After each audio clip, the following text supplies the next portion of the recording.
pagpasa bigla sa Pangulo, may 241 billion na. Kaya po kami ay nag-file ng kaso ng falsification of legislative documents at paglabag po sa RA 3019 or yung Anti-Graft and Corrupt Practices Act. Yan po ay hindi paghiganti. Pero kaya ko sinusuportahan si Pastor Kibuloy dahil para sa akin siya ngayon ang mukha ng kawalan ng hustisya sa sistema ng politika. Mga kababayan, pakinggan mo natin dahil siya po ang magiging bundok na haharang sa mga korap sa Senado. Pakinggan mo natin Attorney Jimmy Bondo!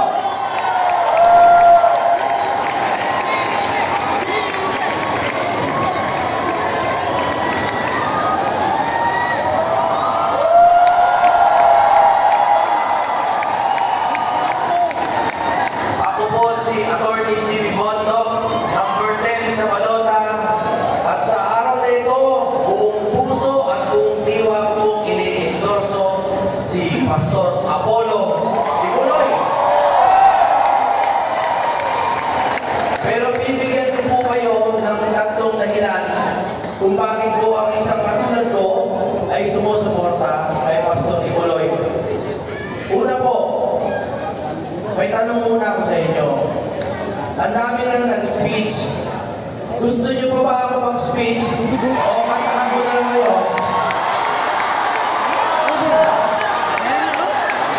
Ganyan naman ang ugali niyo eh. Ganito po, i-extend ko yung speech tapos kung mamarapate ng aking mga kasamahan, kakantahan ko kayo ng konti. Kahit wala akong bayad, basta may budget. Wala. Dahil pinaliligaya ko lang kayo dahil lahat po tayo pagod sa politika ko minsan. Pero meron po akong tatlong dahilan kung bakit talagang buong puso ko ang suporta kay Kibuloy, Pastor Kibuloy. Number 1, sabi po nila, you will know the shepherd by his flock. I know my sheep and my sheep know me. Alam niyo po, hindi kami close ni Pastor Apollo Kibuloy. Ayoko po, maliit po akong tao sa totoo po. Hindi po ako nakikihalo sa mga mararaming mga malalaki na tao. Pero ako po, nakilala ko si Pastor Kibuloy dahil sa inyo. Alam niyo po, ang dami pong dito kung saan ko na nakita. Yung iba nakikita ko sa Facebook, yung iba nakikita ko sa mga rally. Ulit-ulit po, nagkakapalitan na po tayo ng mukha.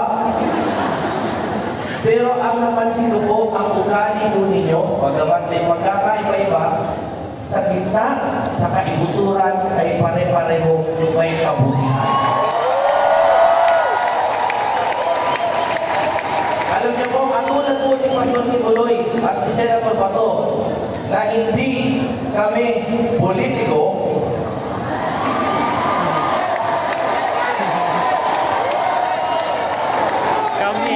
Pastor, leader.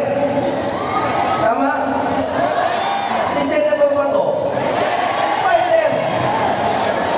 Lalo naman ako hindi politiko. Dahil ako po, kahit ang abogado ko, nag-singer ako po ang gusto ko pag-ibig lang. Kaya ako po, lover.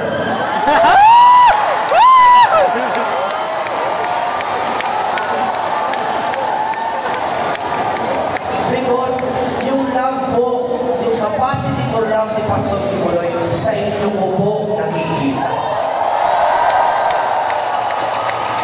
I-extend ko na to dahil nasabi ko tatlong dahilan, tapos kakantahan ko po kayo na kaunti. Number 2, no? Si Pastor Kibuloy po ay nakakulong sa ospital. Tama ba yun? Kaya gusto ko po siya, bilang abogado, dito po lalabas yung aking konting fighter. Pahiram po, konti lang. Kahapon po, kami po ay naghain ng kaso sa ombudsman laban kay Speaker Martin Romualdez.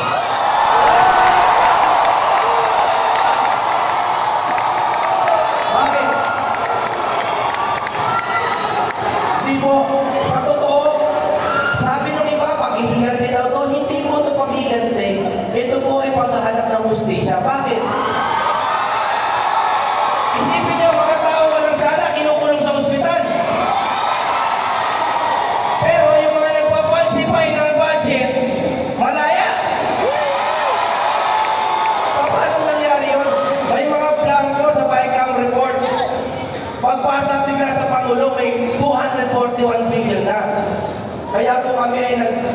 kaso ng falsification of legislative documents at paglabag po sa RA 3019 or yung Anti-Graft and Corrupt Practices Act. Yan po ay hindi paghiganti. Pero kaya ko sinusuportahan si Pastor Kibuloy dahil para sa akin siya ngayon ang mukha ng kawalan ng hustisya sa sistema ng politika. Pangatlo, dahil baka maubusan ako ng time para kumanta. Ako po ay number 10. Number 10 po ako sa balota. Napakagandang numero, no? Talagang kaloob po ng Diyos sa akin yan dahil hindi naman ako masyadong kilala sa politika, binigyan ako ng napakagandang 10. Ano po ba na naiisip nyo sa number 10? Commandments. The 10 Commandments. Kung ano-ano iniisip nyo, puro mali. 10 Commandments. At lahat po yan pinaglalaban ni Pastor Kibuloy.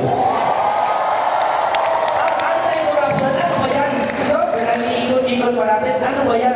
Thou shalt not steal! Napakasimple.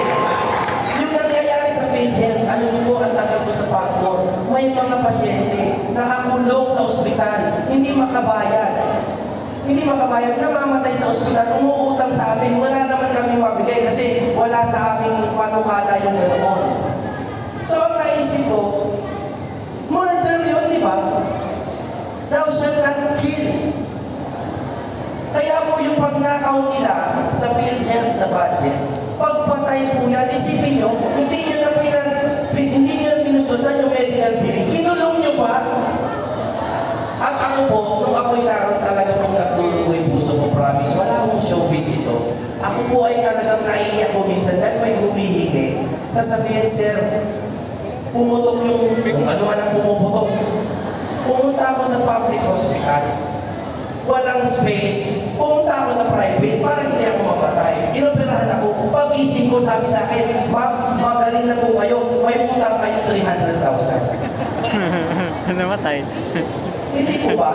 Kaya po ako ay naniniwala kay Pastor Kibuloy dahil alam ko na he is a true leader. Ako po ay may awitin. Ang tawag po sa kanta nito ay Tunay na Laya. Naalala ko lang ito sa inyo. With the permission of my colleagues, maaari ko ba kayong kantahan kahit saglit lang? And hanggang ngayon po, that is my most effective way of showing you my heart. Ang puso ko po sa totoo sa inyo at ngayong gabing ito, binibigay ko po ang puso ito kay Pastor Kibuloy. Naway siya ay bumalikan at maging isang leader, maging isang fighter, at maging isang lover. Maraming salamat po. Lover. Ako po ay kakantang saglit para sa inyo. Okay lang po ba?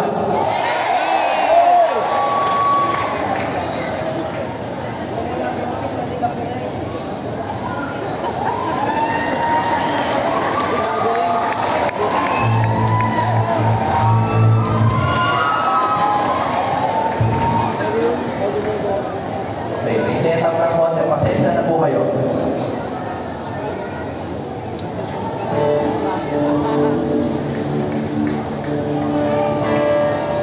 Kahit po walang bayad, basta may palakpak.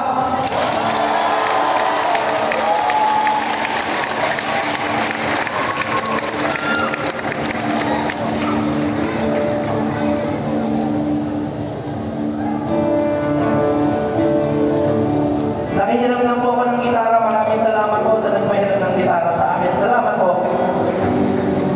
Ang title po ng kanta to, pamagat ay Tunay na Laya. Bago po ako kumanta, isang tanong. Malaya po ba ang Pilipinas ngayon? Malaya po ba si Pastor Kibuloy?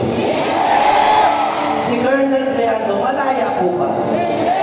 Malaya po ba tayo sa kahirapan? Ang mga vlogger, malaya bang magsalita? Pagdating po ng eleksyon, magwawakas yan at lahat tayo ay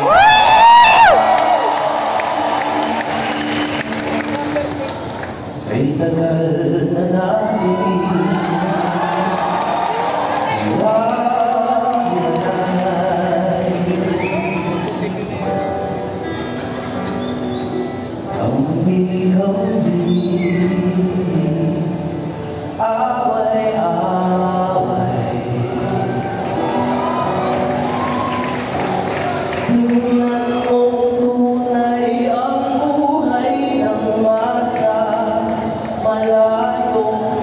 sa malaya.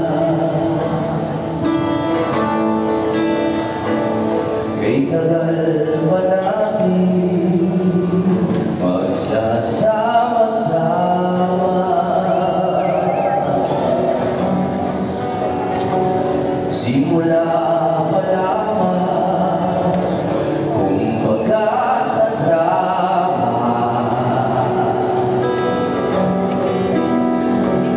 ang kinabukasan gaganda ang kulay, kung sangayon tayo sa tunay na kalayan, pinaglalaban ang kalayan, may kabayaran, nararapat lumaban isang pinuno, ang sukli ng bayan masunuring puso, kung sabay-sabay natin mahalin ang tuntunin, makakamit na ng bansa ang tunay na laya. Tunay na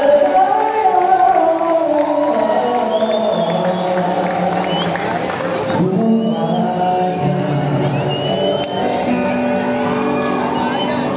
Kailan ba natin makikilala kung sinong kaaway, kung sinong kasangga, sa masasama sino ang mag-aadya, patago na tayong dinaya. Ang kalaban natin ay butas na batas, lambat na may rakas ang mga marahas. Kung nagdurusa ang mabubuting tao, ito ba ang tinatawag nyo na kalayan? Pinaglalaban ang kalayan, may kabayaran, nararapat lumaban isang pinuno, ang sukli ng bayan masunuring puso, kung sabay-sabay natin mahalin ang tuntunin, makakamit na ng bansa ang tunay na laya. Tunay na laya.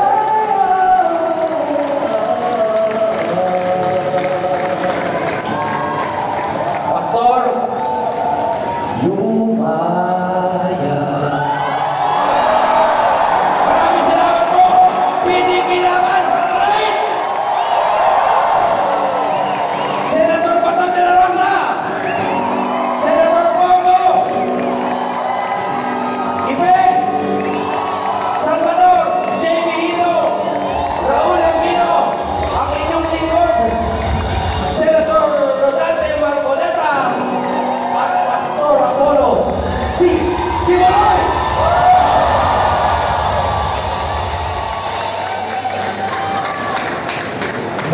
Maraming salamat!